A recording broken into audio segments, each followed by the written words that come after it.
Hey, what's up guys? So by now you know this format. Worst things that happen to people in movies. Let's go. This one is not actually from a movie, but instead from a show. It's not technically the horror genre either, but it's still one of the most terrifying things I've ever seen. And it's real. That is the Chernobyl miniseries from HBO. This show is a dramatization of the real events that happened in 1986 in a RBMK nuclear reactor near the city of Pripyat. During a routine maintenance test, the core of the reactor exploded, causing a massive spread of deadly radiation. We see the events that followed from different perspectives, and one of the probably saddest are the firefighters. Pretty much right after the explosion at the reactor, the deputy chief engineer at the power plant, this bozo, orders one of the workers to call the fire department. Now, I don't think I need to mention this, but you can't just call the fire department for a nuclear explosion. We watch as they arrive and head right into the power plant, completely unaware of what they're getting themselves into. During this scene, we follow Vasily Ignatenko, who is one of the many firefighters who was right next to the reactor, quickly absorbing deadly amounts of radiation.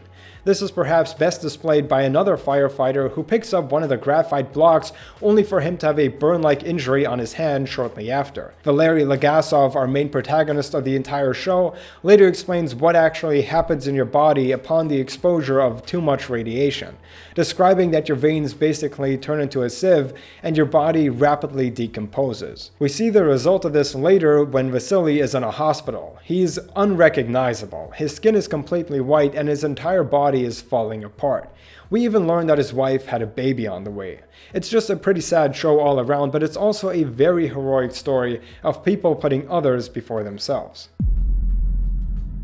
Megan is Missing is a little bit disturbing, but it's also really interesting. This 2011 horror movie teaches us about the dangers of meeting strangers online. It's also completely found footage, and in my opinion, it's one of the few found footage movies that really works. The story is based on numerous real-life crime cases, blending them together. The movie takes place in 2007 and follows Megan Stewart. She's a fairly popular high schooler, but it's clear that she's somewhat careless as she engages in some risky and reckless behavior.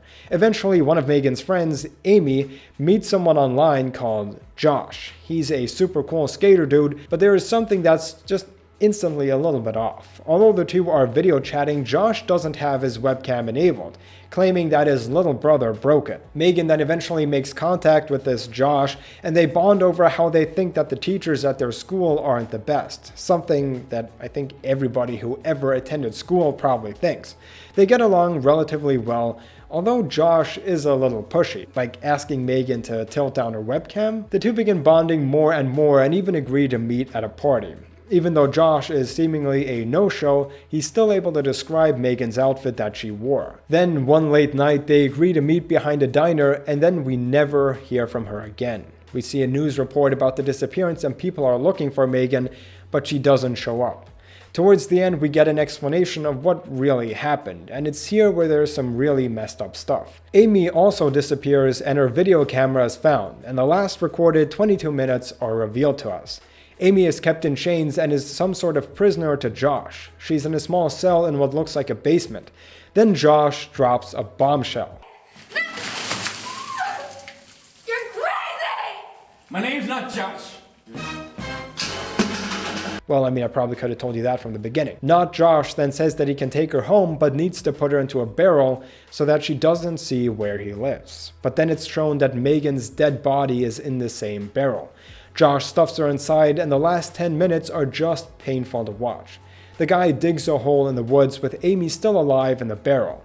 She makes some desperate pleas to Josh, telling him that she loves him as a last-ditch effort to save herself. Josh doesn't say anything at this point and just continues digging and leaves her there. This is probably one of the most divisive movies of 2022.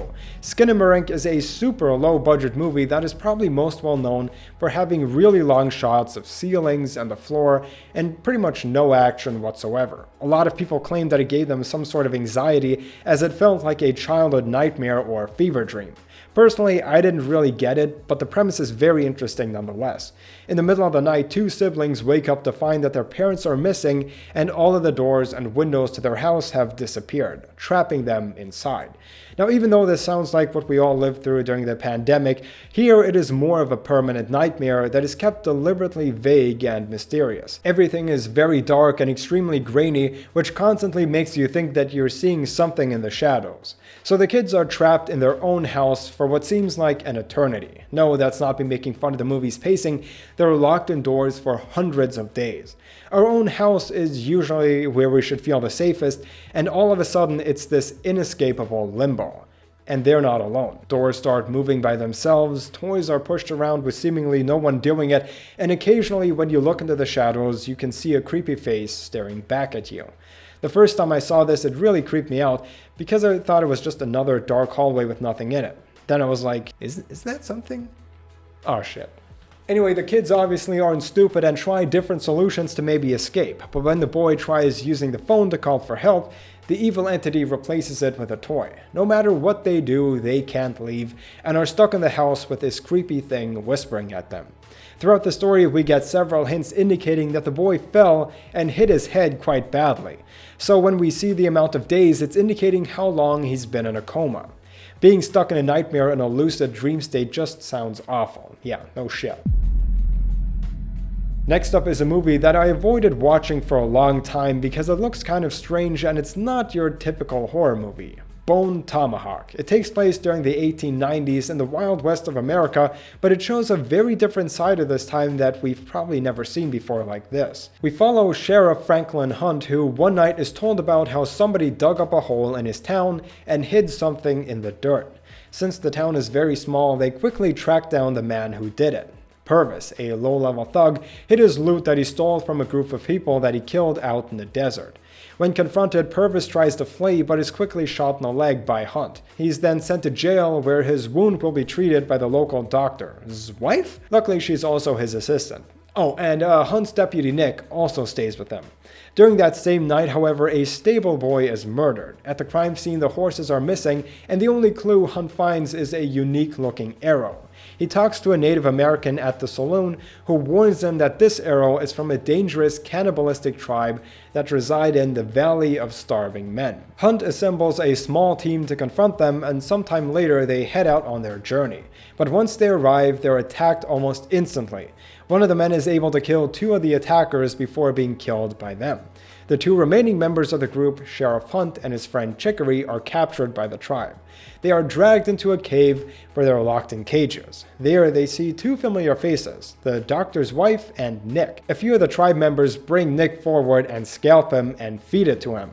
Then they place him on the floor and begin chopping him in half from the bottom up. This scene ends pretty quickly, and there are a lot of people who suffer some awful fates in this one.